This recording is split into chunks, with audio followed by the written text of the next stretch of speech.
the News Center, this is News Channel 8 Today.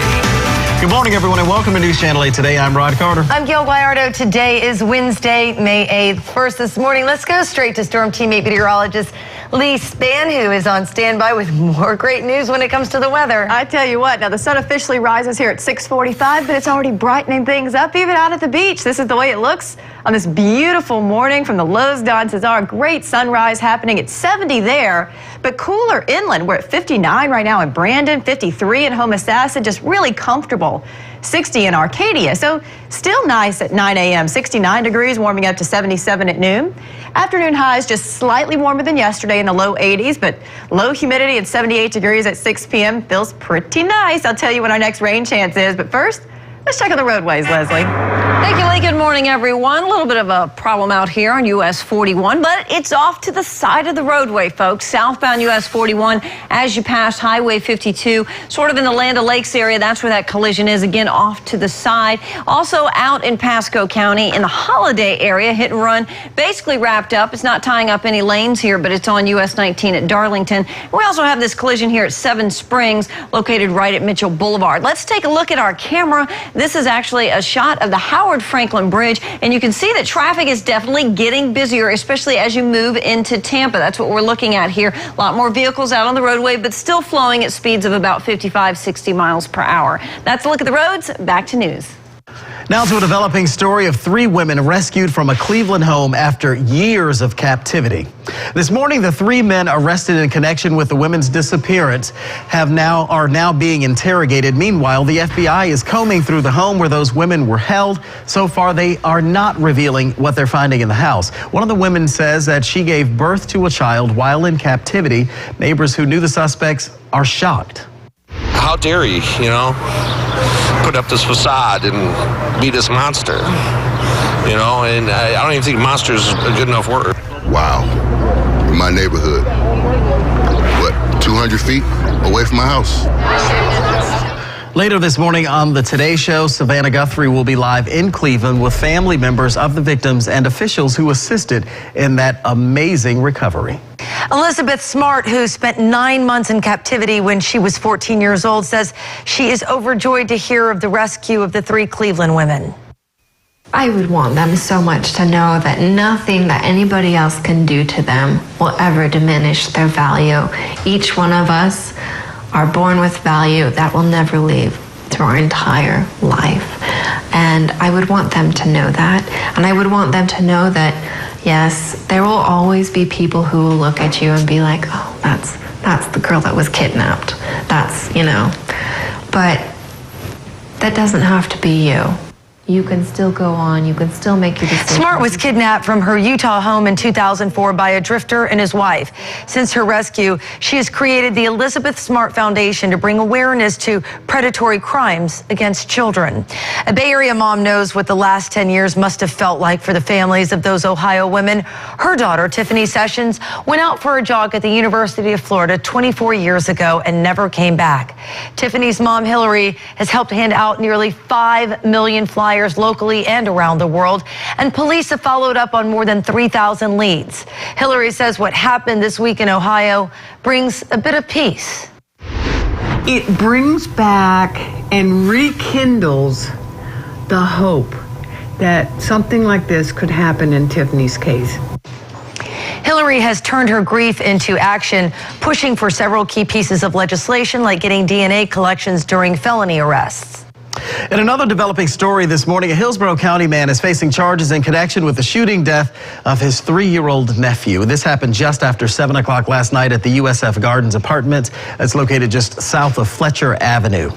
Deputies believe the boy, 3-year-old Jadarius Spates, found an unsecured handgun in a backpack and accidentally shot himself. Deputies say Jeffrey Walker owned the gun and had left it in that unsecured backpack. Now to a story that is all new this morning. The Hillsborough County School Board is teaming up with law enforcement to add security to elementary schools.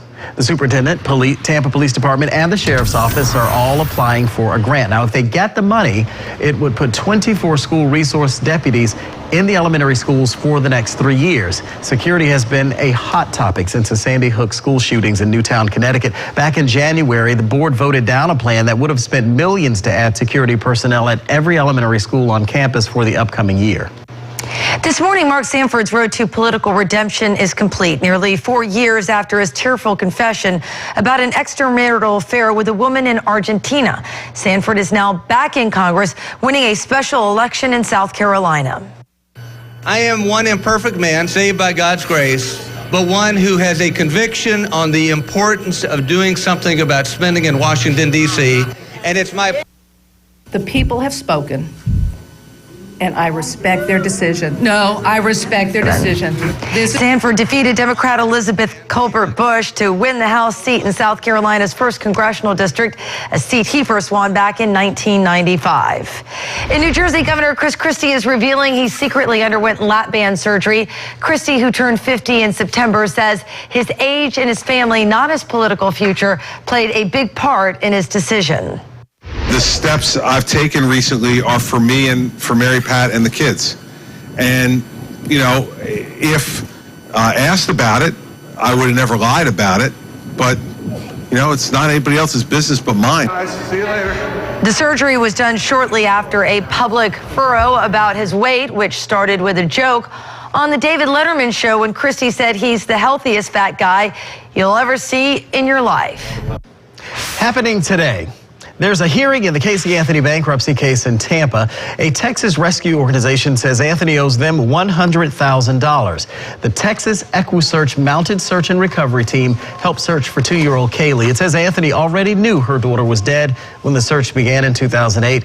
Anthony was acquitted of murder in her daughter's death. In the meantime, the trustee overseeing Anthony's bankruptcy withdrew a motion asking that she be allowed to sell rights to her story. Now to a developing story this morning. There's some new information that we should tell you about in the James Holmes case. He's a man accused of killing 12 people in a Colorado movie theater. He plans to plead not guilty by reason of insanity. Now, lawyers plan to formally ask for the change of plea at a hearing on Monday. Holmes is charged with murder, attempted murder, and other crimes. 3 parties will split the $1 million reward that led to the capture of this man, Christopher Dorner, an ex-police officer who went on a killing rampage in California. Jim and Karen Reynolds, held captive by Dorner, will get 80% of the money for calling 911. A tow truck driver who gave law enforcement the first clue as to where Dorner was will get 5%, and a Snow Summit lift operator who led police to Dorner gets 15%. We are following breaking news out of Iraq. Let's go straight to Adrienne Pedersen. Gil just got some new video into the newsroom from NBC. I want to show you. You can see the damage and the cleanup after suicide bombers in Iraq. They launched 2 attacks in Iraq today. So far, officials say 3 people are dead and more than 4 dozen injured. In one of the attacks, gunmen opened fire at a police checkpoint. Militant attacks in Iraq are still frequent, although the violence overall has gone down. Guys. Well, the word of the day for our Great May giveaway is coming up at 6:50. And still ahead, Florida citrus industry is getting a multi-billion-dollar investment. Then, we're kind of on our guard until it actually happens. At 6:44, developers have a plan for the future of Channelside. We'll tell you what's happening today and how you can get involved. That's coming up in a live report. And it is a beautiful day out there. The sun is now coming up. We've just checked in with Carol and Carol, our weather watcher there, who says it's 60. That's comfortable. We're going to be slightly warmer than yesterday with a high of 81. Lots of warm sunshine. Just nice to be outside. But our warming trend continues into the weekend. I'll tell you how much warmer it'll be for Mother's Day coming up. It's 6:39, and you're watching News Channel 8 today. Turn to the team that's on your side. Every morning, News Channel 8 today. Fence Outlet is Florida's favorite fence source. We have the largest selection of wood, ornamental, vinyl, and chain link fences, all at the guaranteed lowest prices. Now through Wednesday, put no money down and get 0% financing on any fence purchase. Visit FenceOutletOnline.com. Is your car loan's interest rate 8, 10, 12% or more? Behind on house payments? Credit cards over limit? It doesn't matter. Click on Credit Amnesty at suntoyota.com or visit Sun Toyota. We know that bad credit happens.